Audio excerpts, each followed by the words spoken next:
Well, over the next couple of days, the Federal Reserve is watching for three key reports that will determine if another interest rate hike is needed to combat inflation. The Consumer Price Index is out today. Inflation we've seen is affecting the cost of food, gas, education, and housing. And speaking earlier this year, the Biden administration declared Miami the epicenter of the country's housing crisis. And according to experts, the shortage of housing is driving up rental prices. We're seeing that all over South Florida. Prices are through the roof for rentals. The average price for a one-bedroom apartment, $2,100 in West Palm Beach. That's according to numbers from Rent Cafe this morning. Also, Boca Raton and Delray Beach above $2,800. This is for a one-bedroom.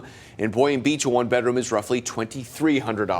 Lake Worth Beach city leaders have already declared a housing state of emergency, but it could be some time before the declaration leads to any action. Now, county leaders are stepping up in hopes of providing renters with some relief. So let's get now to our CBS 12 News reporter, Stephanie Valderrama. She's live in Palm Beach County. Lots of people here struggling right now. Steph, what is the relief that could be on the way?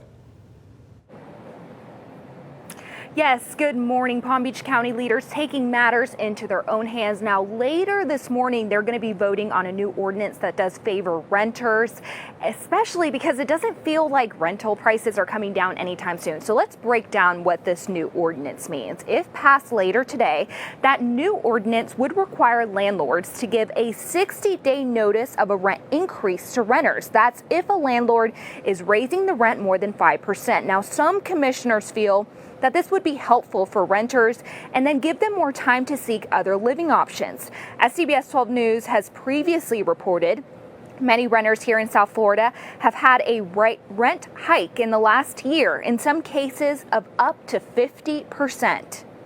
And also we've added some teeth to it, which is to provide the enforcement mechanism. So if you're a landlord and you violate the first time, you're going to get fined $1,000 per day. The second time, if you're a repeat offender, you can get $5,000 per day and up to $15,000 violations. So if passed, this new ordinance would apply to all of Palm Beach County. That is, unless a city does opt out.